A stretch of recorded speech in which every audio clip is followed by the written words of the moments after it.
Kepada yang terhormat, seluruh warga Republik Indonesia, dimanapun Anda berada, khususnya masyarakat Halmahera Maluku Utara.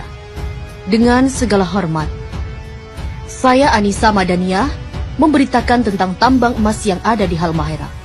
Pemberitahuan ini sengaja saya menggunakan bahasa Indonesia dan tiada satupun kata-kata intelek agar seluruh lapisan masyarakat bisa memahami semua apa yang saya tuliskan. Perlu kalian ketahui bahwa tambang emas yang paling terbesar di seluruh Indonesia tempatnya bukan di Papua, tapi tempatnya berada di Halmahera Maluku Utara. Tambang emas itu milik negara kita. Artinya, emas itu hanya milik negara. Bukan berarti tambang itu milik pemerintah setempat atau bukan milik pribadi pemerintah pusat.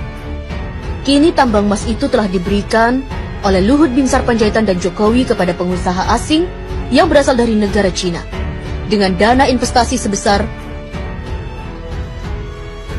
70 triliun 200 miliar rupiah pada tanggal 3 Juli 2017.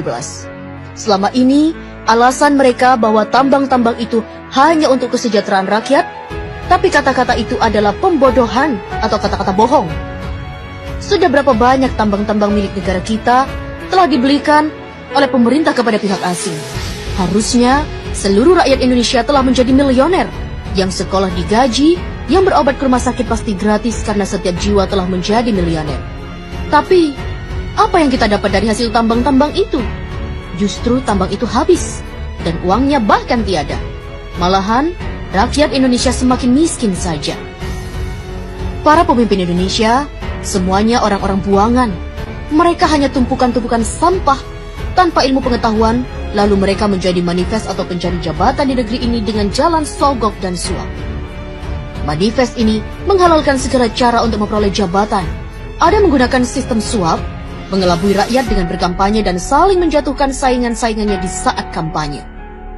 Mereka ini orang-orang yang mengaku beriman kepada Allah, tetapi mereka ini para pelanggar firman-firman yang telah dibuat oleh Allah di dalam kitab suci Al-Quran. Bahkan, mereka-mereka ini tidak menguasai ilmu pengetahuan dasar dan mirisnya adalah gelar mereka dapat dari hasil membeli atau menebus di sebuah universitas. Sehingga mereka membuat kerusakan pada negeri ini. Bahkan, mereka pun sangat berani merusak bumi ini. Maluku Utara adalah provinsi yang paling terkaya di bumi pertiwi ini. Akan tetapi, warganya dimiskinkan secara sengaja. Wahai saudaraku, ketahuilah oleh dirimu bahwa Maluku Utara adalah provinsi termiskin se-Indonesia karena pemerintah pusat dan gubernur daripada serta wali kota Maluku Utara yang sengaja memiskinkan warga di sana. Karena Halmahera mengandung batu bara, nikel, tembaga, biji besi, gas, minyak, emas, dan lain-lain. Tambang emas di Halmahera potensinya lebih dari 5 kali lipat dari tambang emas yang ada di Papua milik Freeport. Tambang emas di Halmahera dirampok secara legal melalui pemerintah pusat, dan tambang itu dirampok oleh PT Nusa Halmahera Minerals dan PT Sanatova.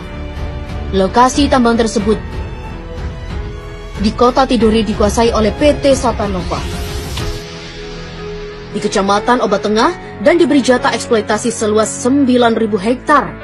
Dan potensi emas nggak bisa ditebak karena emas betat itu sangatlah banyak jumlahnya. Di bagian selatan Gosowong, Maluku Utara, dikelola oleh PT Nusantara Nusa Halmahera Mineral. Pada tahun 2016, mereka berhasil mengantongi emas seberat 10 ton. Di Pulau Bacan, di Obi dan di Kiowa. Ketiga lokasi ini, pasca pelantikan Gubernur DKI dan pasca pelantikan Gubernur Maluku, akan diberikan secara lelang pada pengusaha yang bermodal sangat besar. Ketiga lokasi ini belum dikelola. Lokasi ini berpotensi logam emas yang sangat melimpah ruah. Jika hasil tambang emas itu dibagikan kepada seluruh rakyat Maluku, maka provinsi akan menjadi nomor 1 terkaya di seluruh dunia. Tambang emas ini rencananya pasca pelantikan gubernur akan dilelang kepada pihak asing. Siapapun keluar sebagai lelang, maka dialah yang menjadi si penguasa tambang itu. Presiden, Wapres, Menteri, KPK, BIN, MPR, DPR, Gubernur hanya mampu menghabiskan seluruh tambang-tambang yang ada di seluruh wilayah NKRI. Entah itu tambang yang berada di laut maupun yang ada di daratan, semuanya diserahkan kepada negara luar. Sebab Mereka tidak mampu mengelola, tidak mampu mensejahterakan rakyat,